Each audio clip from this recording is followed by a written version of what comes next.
my grandfather and grandmother, Judge King and Sarah King, who established the church in West Oakland in 1925. They were first in San Francisco. They came to California. He was a logger. He worked in the sawmills, and they first moved to Oroville, California. And then he came to San Francisco as a speaker. He was a minister, and he came there to join with a band of people who were preaching there in the mission. And then in 1925, he felt a leading to come to Oakland, because at that time 7th Street was kind of the heart of West Oakland.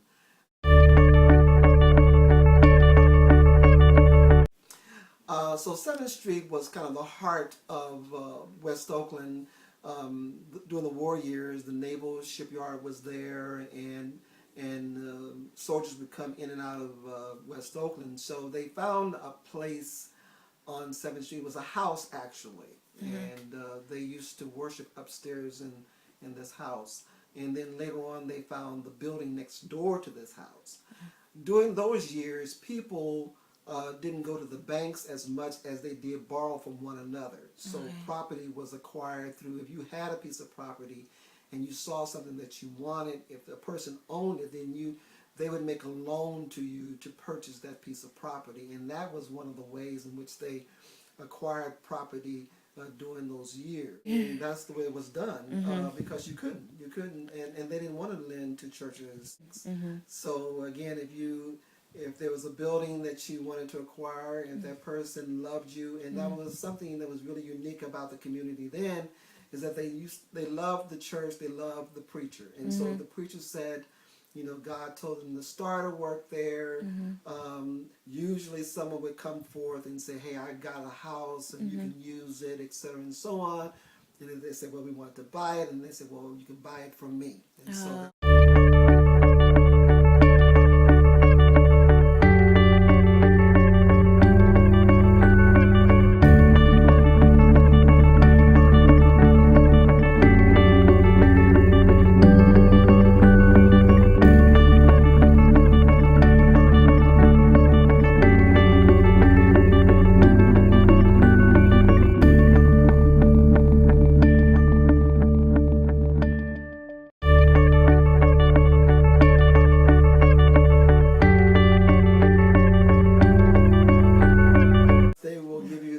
and you had to move. And no one felt that they were being treated fairly.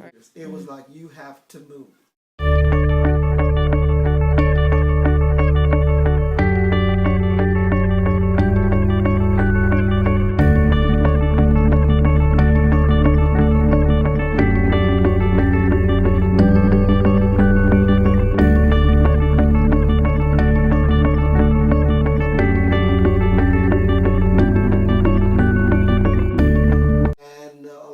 Displaced, and a lot of people were angry because they didn't feel like they got a fair price for their properties.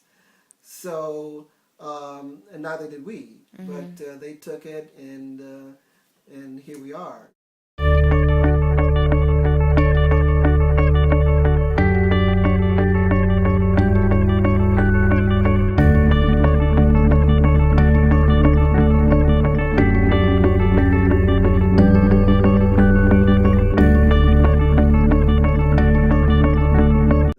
Of most African Americans during that time was that we had to move. There was no questions asked, and whatever the price was that they felt like the market was at that particular time, they took that money and they left. And so for a lot of blacks who didn't have a lot of money, to them, for some people, they thought that was a lot of money, but it really wasn't.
three people, or with my father, two people with my father, located this church here in North Oakland. They searched around all over Oakland and they found this particular church.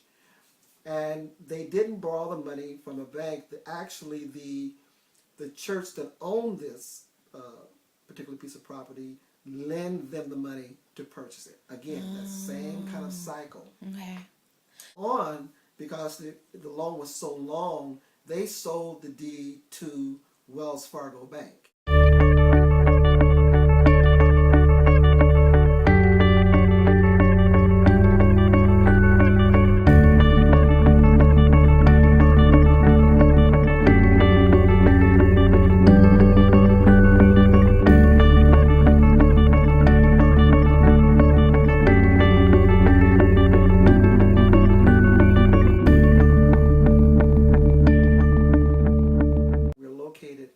Was mostly white, and when we came in, and then whites began to move out of North Oakland, and they went over the hill to Walnut Creek and to Concord. Blacks began to fill in this area.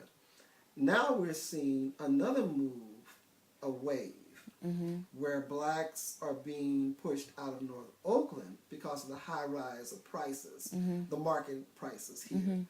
And I've never in my lifetime seen prices of property the way they are today. And so now this area is becoming more integrated or diverse than it was in prior years. Yes, I've seen some racism, especially here in North Oakland, some unique racism here, and how people are being pushed out. So yes, and I think what we're looking at is and I hate to say that, as a return to some practices, undercover practices that used to take place many years ago, and I hope that is not the case. I really do. Okay.